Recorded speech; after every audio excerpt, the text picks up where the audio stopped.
Waktu ibadah Sabat yang diberkati telah tiba. Senang bertemu saudara-saudari. Tuhan memberkati.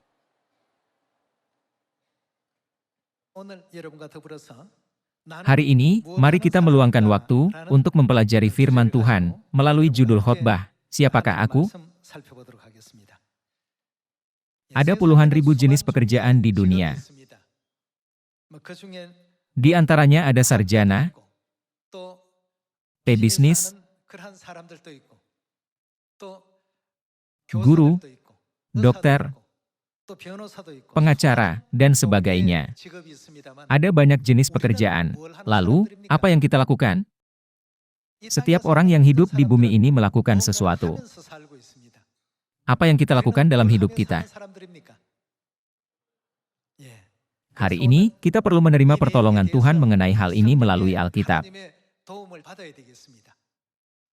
Orang seperti apakah kita yang Tuhan meteraikan dan akui?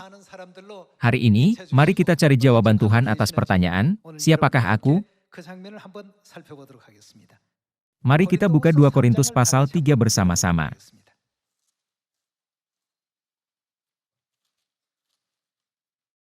Mari kita cari tahu ajaran dalam 2 Korintus pasal 3 ayat 6. Ialah membuat kami juga sanggup menjadi, pelayan apa? Pelayan-pelayan dari suatu perjanjian baru. Kita dapat menegaskan jati diri kita di 2 Korintus pasal 3. Ini adalah pekerjaan dan peran yang telah dipercayakan oleh Tuhan kepada kita. Selama pekerjaan penebusan, Tuhan telah membiarkan kita dilahirkan di zaman terakhir, yaitu zaman Roh Kudus, dan memanggil kita semua sebagai pelayan perjanjian baru. Mari kita mencari adegan lain dalam Alkitab. Mari kita buka 2 Timotius pasal 4 ayat 5.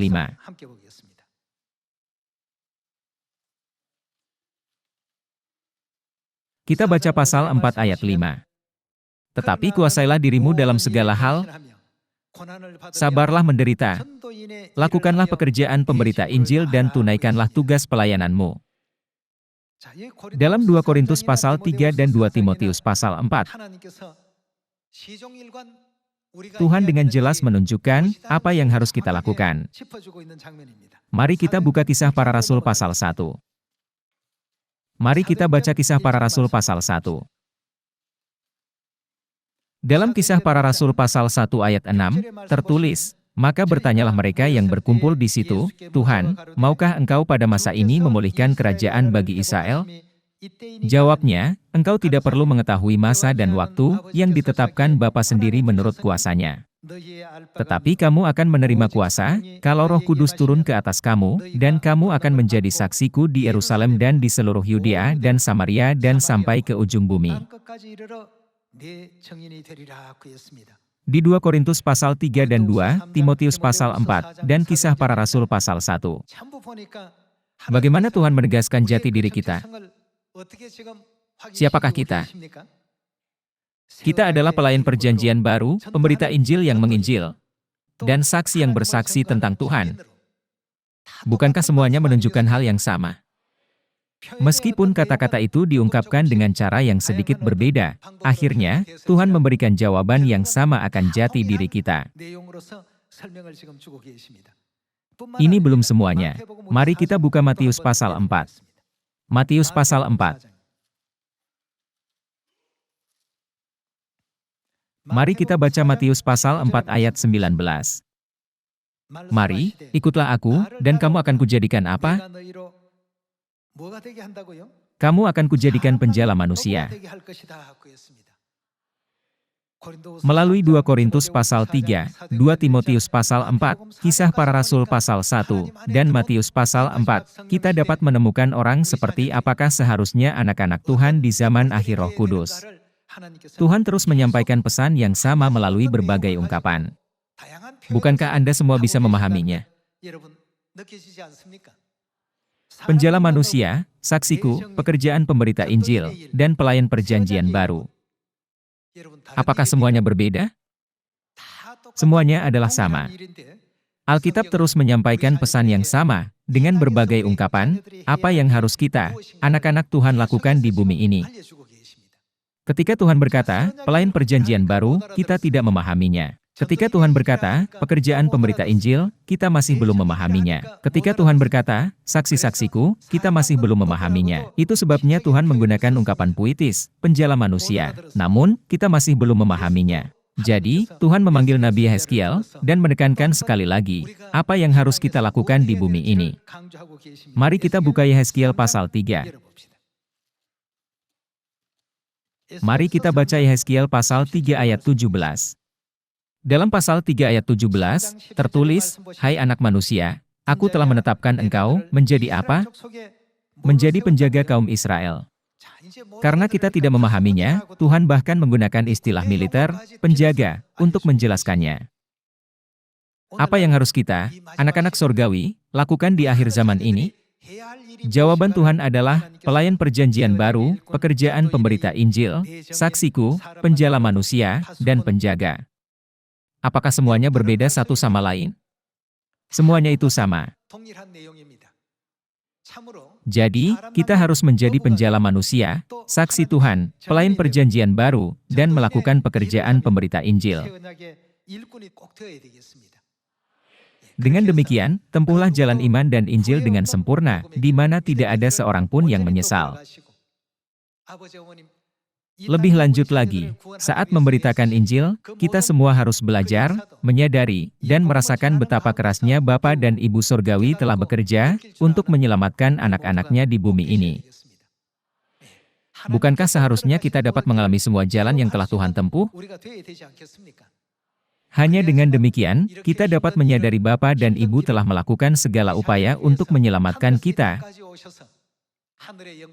dan memberi kita pengampunan dosa dengan meninggalkan kemuliaan sorga dan merendahkan dirinya untuk kerja keras seperti itu untuk anak-anaknya. Ketika kita kembali ke kerajaan sorga, maka kita akan memahami semuanya. Untuk alasan ini, Tuhan memberitahu kita, jadilah pelayan perjanjian baru, lakukanlah pekerjaan pemberita Injil, jadilah saksiku. Kamu akan kujadikan penjala manusia, menetapkan engkau menjadi penjaga. Bagi mereka yang masih tidak mengerti bahkan ketika disebut penjaga, Tuhan mengungkapkan dengan lebih mudah dalam 2 Timotius pasal 4. Mari kita buka 2 Timotius pasal 4. Mari kita baca 2 Timotius pasal 4 ayat 1. Pasal 4 ayat 1. Di hadapan Allah dan Kristus Yesus yang akan menghakimi orang yang hidup dan yang mati, aku berpesan dengan sungguh-sungguh kepadamu demi penyataannya dan demi kerajaannya, apa yang harus kita lakukan? Beritakanlah firman, siap sedialah baik atau tidak baik waktunya, di antara ajaran yang telah Tuhan berikan kepada kita, ada jalan kebenaran yang disebut pemberitaan firman. Kita harus memahami itu memiliki makna yang berarti. Nyatakanlah apa yang salah, tegurlah dan nasihatilah dengan segala kesabaran dan pengajaran. Karena akan datang waktunya, orang tidak dapat lagi menerima ajaran sehat, tetapi mereka akan mengumpulkan guru-guru menurut kehendaknya untuk memuaskan keinginan telinganya. Mereka akan memalingkan telinganya dari kebenaran dan membukanya bagi dongeng. Ayat 5. Tetapi kuasailah dirimu dalam segala hal, sabarlah menderita, apa yang harus kita lakukan? Lakukanlah pekerjaan pemberita Injil dan tunaikanlah tugas pelayananmu. Kristus telah menanggung dosa-dosa kita sebagai ganti kita, disalibkan dan dikorbankan untuk kebaikan dunia. Demi kebaikan dunia, kita juga harus melakukan segala upaya untuk membimbing dunia ke kerajaan sorga, mengikuti teladan Tuhan. Ketika kita masih anak-anak, kita hanya bisa berpikir seperti anak kecil, dan anak-anak kecil hidup hanya untuk diri sendiri. Anak-anak menangis minta makanan saat lapar, atau menangis minta popoknya diganti. Sedangkan mereka yang memiliki iman yang dewasa mempertimbangkan keuntungan orang lain. Alkitab menyadarkan kita akan hal ini. Iman kita harus bertumbuh dari iman anak kecil menjadi iman orang dewasa. Saat kita memiliki pengendalian diri, mengorbankan diri untuk orang lain, dan mengalah kepada orang lain, pekerjaan keselamatan pada akhirnya dapat dicapai. Itulah sebabnya dalam 2 Timotius pasal 4, diungkapkan sebagai penderitaan yang baik, dan mengajarkan kita, lakukanlah pekerjaan pemberita Injil dan tunaikanlah tugas pelayananmu. Jadi, Tuhan terus menjelaskan, Pelayan perjanjian baru, pemberita Injil, saksiku, penjala manusia, dan penjaga. Melalui banyak ungkapan seperti, mereka yang memberitakan firman, siap sedialah baik, atau tidak baik waktunya, Tuhan menunjukkan dengan sangat jelas apa yang harus kita lakukan untuk menyelamatkan dunia di zaman ini. Agar mencegah siapapun mengatakan, saya tidak mengerti. Saya tidak tahu, Tuhan mengajar dengan berbagai cara, ungkapan, dan istilah. Tuhan membangunkan anak-anaknya akan pekerjaan mereka, untuk menyelamatkan dunia di zaman ini, dan untuk melaksanakan pekerjaan sebagai malaikat terang. Di Matius pasal 28, apa yang diperintahkan kepada kita untuk dilakukan kepada semua bangsa? Bukankah dikatakannya, jadikanlah semua bangsa muridku, ajarlah mereka, dan beritakanlah firman-Nya. Mari kita baca Matius pasal 28 ayat 18. Yesus mendekati mereka dan berkata, "Kepadaku telah diberikan segala kuasa di sorga dan di bumi.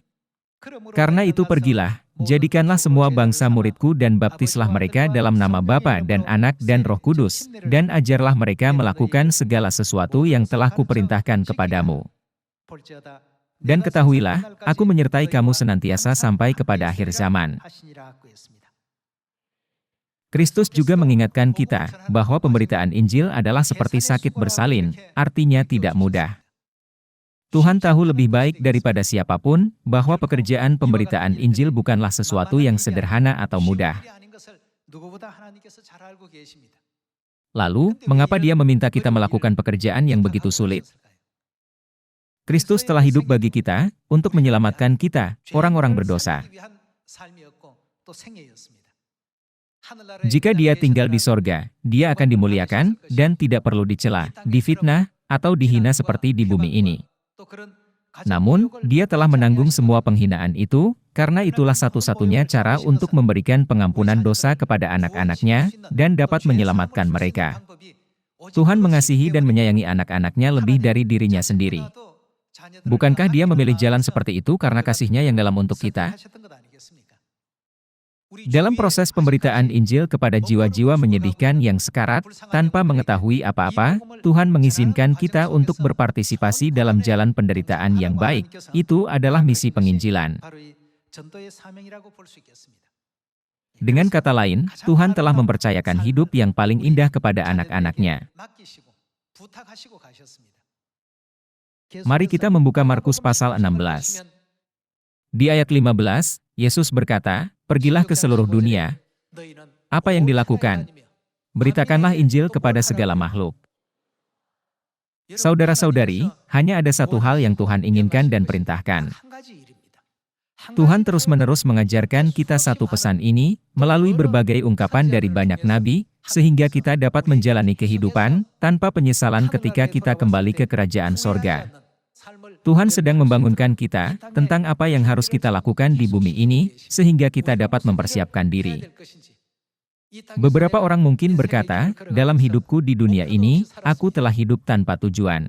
Aku bahkan tidak tahu harus berbuat apa. Kita tidak bisa membuat alasan seperti itu ketika kita pergi ke sorga. Mengapa? Karena Tuhan telah dengan jelas menunjukkan kehendak-Nya, dan mengajarkan cara agar anak-anak-Nya diberkati. Maka, kita tidak boleh menganggap enteng pengajarannya.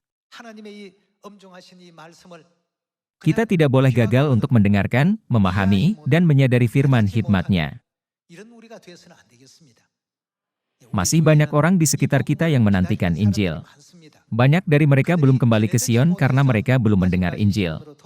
Oleh karena itu, apa yang Tuhan perintahkan untuk kita lakukan? Bukankah ada tertulis, bahwa kita harus pergi dan memberitakan Injil kepada mereka? Oleh karena itu, apakah tugas kita? Ketika Tuhan memberi kita tugas di bumi ini, Dia memanggil kita, pelayan perjanjian baru. Tuhan juga memanggil kita, penginjil, dan saksi-saksiku. Dia bahkan memberi kita gelar, penjala manusia, penjaga, mereka yang memberitakan firman, dan mereka yang membaptis orang dalam nama Bapa dan Anak dan Roh Kudus. Dia juga menjelaskan bahwa kita adalah mereka yang pergi ke seluruh dunia dan memberitakan Injil kepada semua orang. Oleh karena itu, kehidupan penginjilan dianggap sebagai salah satu bagian terpenting dalam Injil dan kehidupan iman kita. Mari kita buka Markus pasal 1 bersama-sama.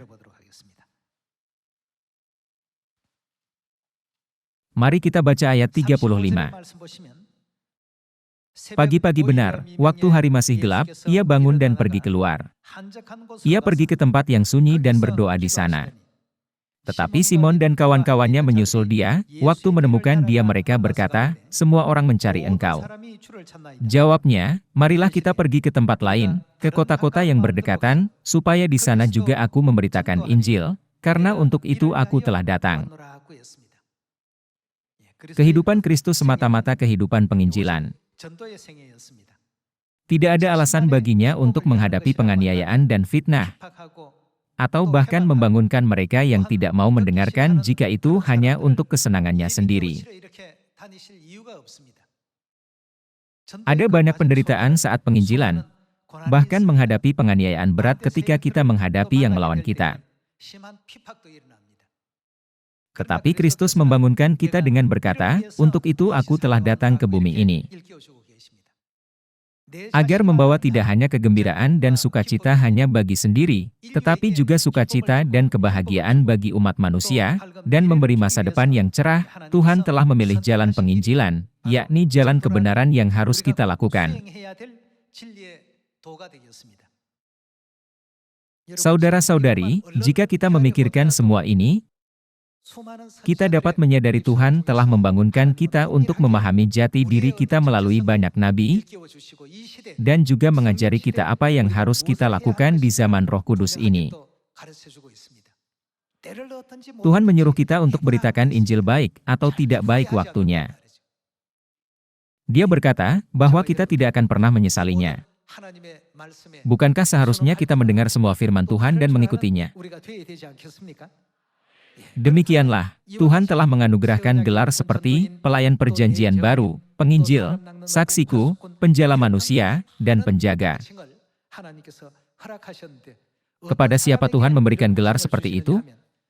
Itulah gelar rohani terbaik yang diberikannya hanya kepada mereka yang paling dipercayai oleh Tuhan. Mari kita buka 1 Tesalonika pasal 2. 1 Tesalonika pasal 2 ayat 3. Sebab nasihat kami tidak lahir dari kesesatan atau dari maksud yang tidak murni dan juga tidak disertai tipu daya. Sebaliknya, karena Allah telah menganggap kami layak, untuk apa? Untuk mempercayakan Injil kepada kami.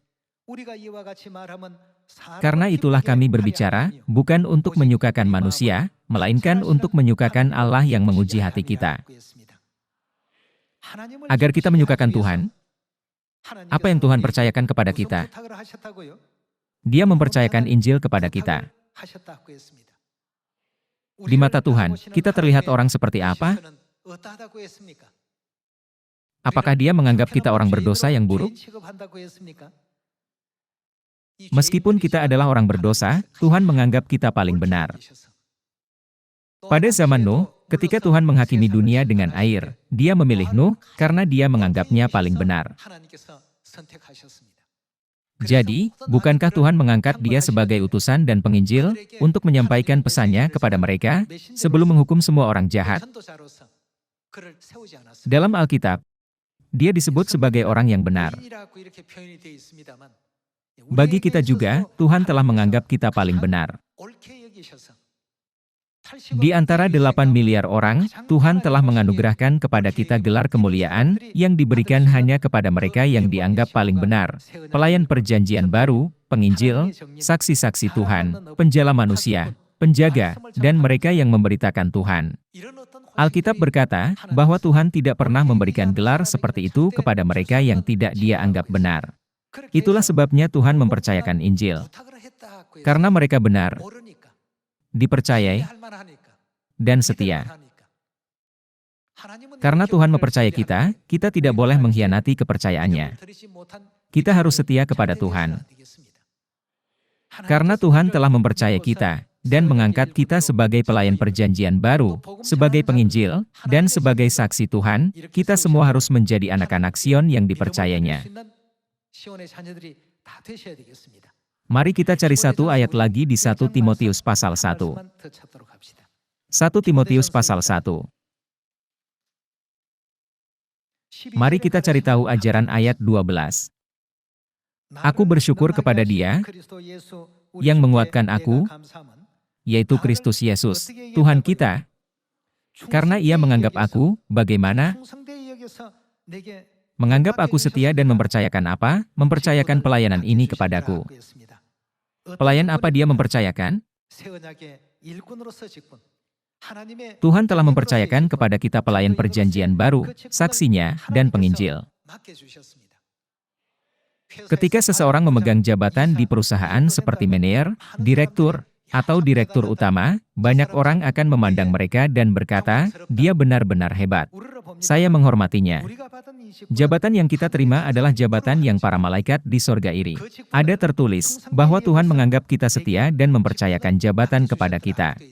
Mari kita baca ayat 13. Aku yang tadinya seorang penghujat dan seorang penganiaya dan seorang ganas, tetapi aku telah dikasihaninya, karena semuanya itu telah kulakukan tanpa pengetahuan yaitu di luar iman. Ketika Rasul Paulus tidak mengenal Tuhan, dia menangkap dan memenjarakan umat Tuhan. Dia adalah penghasut utama dalam pembunuhan orang-orang hebat seperti Stefanus. Namun, Tuhan mengasihani dia yang dianggap paling buruk di antara orang-orang berdosa. Dia memilih Paulus dan menganggapnya setia, memberi gelar rasul dan bahkan pemimpin gereja awal kepadanya. Bukankah melalui surat-surat dari Kitab Perjanjian Baru, kita dapat memahami perbuatan Paulus dan anugerah Tuhan yang dianugerahkannya?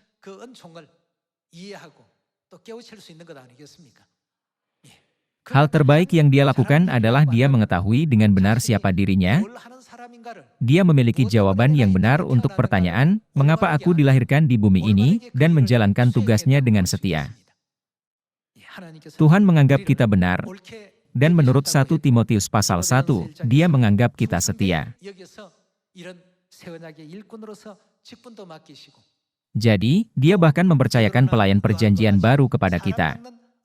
Dan juga menjadikan kita penjala manusia seperti Petrus dan Yohanes, dan mengangkat kita sebagai saksinya yang bersaksi tentang pekerjaan Tuhan. Mari kita melaksanakan pekerjaan itu dengan setia. Marilah kita memegahkan Tuhan kita kepada semua orang di dunia, dan memberitakan kebenaran perjanjian baru yang telah diajarkan Tuhan, supaya kita tidak akan menyesal ketika kembali ke sorga. Mari kita lakukan yang terbaik selagi dapat melakukannya di bumi ini. Tidak berkata, seharusnya beritakan sedikit lagi, atau seharusnya lebih rajin. Ketika kita bertanya kepada 8 miliar orang di dunia, mengapa kamu dilahirkan di bumi ini, banyak orang tidak tahu alasan mengapa mereka dilahirkan. Namun, bukankah Tuhan telah memberitahukan jawaban untuk semua hal ini kepada kita melalui kebenaran? Mereka yang tahu dari mana kita berasal dan kemana kita akan pergi, adalah orang-orang yang menjalani kehidupan yang terbaik. Lebih jauh, Tuhan bahkan dengan jelas telah menunjukkan apa yang harus kita lakukan selama hidup di bumi ini. Karena Tuhan telah memberi kita penjelasan tentang masalah ini, tidak ada yang bisa berkata, aku kembali ke sorga tanpa mengetahui apapun tentang siapakah aku. Tuhan dengan jelas telah memberitahu kita tentang jati diri kita. Tuhan telah menyuruh kita menjadi pelayan perjanjian baru, dan juga mengajari bahwa kita telah berdosa di sorga dan diusir ke bumi ini, dan kita dapat kembali ke tanah air sorgawi ketika kita menerima pengampunan dosa. Tuhan menyuruh kita memberitakan kepada semua orang di dunia akan janjinya, yang melaluinya dapat kita menerima pengampunan dosa dan pergi ke sorga. Apakah mereka menerima kebenaran atau tidak, itu terserah mereka. Tugas kita adalah memberitakan kepada mereka, baik mereka mendengar atau tidak. Saya berharap tahun ini membawa sukacita bagi Bapak dan Ibu, dan menjadi tahun yang penuh anugerah, di mana anak-anak Sion terbang seperti merpati, dan kembali ke pangkuan Ibu Sorgawi. Kita telah datang ke bumi ini untuk memberitakan perjanjian baru. Kitalah yang menerima hak istimewa anak-anak sulung, yang dapat dimiliki hanya anak-anak sulung sorgawi yang Tuhan anggap paling benar. Tidaklah berlebihan untuk berkata bahwa kita memiliki kekuatan untuk menyelamatkan seseorang atau membiarkan mereka mati. Mereka yang menerima firman Tuhan yang disampaikan kepada mereka akan hidup. Namun, apa yang akan terjadi pada mereka yang tidak menerimanya? Sudah ditakdirkan untuk dihancurkan. Meskipun ada banyak makhluk rohani dan malaikat di sorga, dapatkah sembarang orang memegang jabatan dan gelar yang begitu penting? Kita tidak boleh membiarkan waktu berharga yang diberikan kepada kita mengalir dengan sia-sia, dengan hidup di bumi ini tanpa tujuan dan tidak memahami hal-hal rohani yang mulia ini.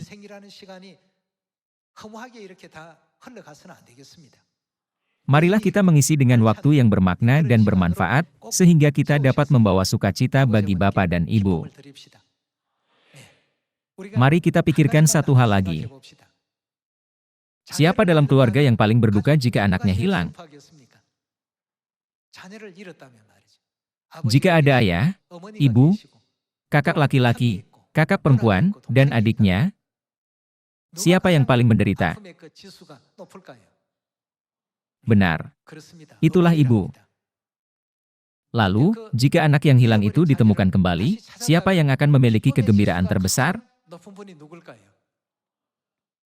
Itu juga ibu. Tentu saja, ayah dan saudara kandungnya juga akan gembira.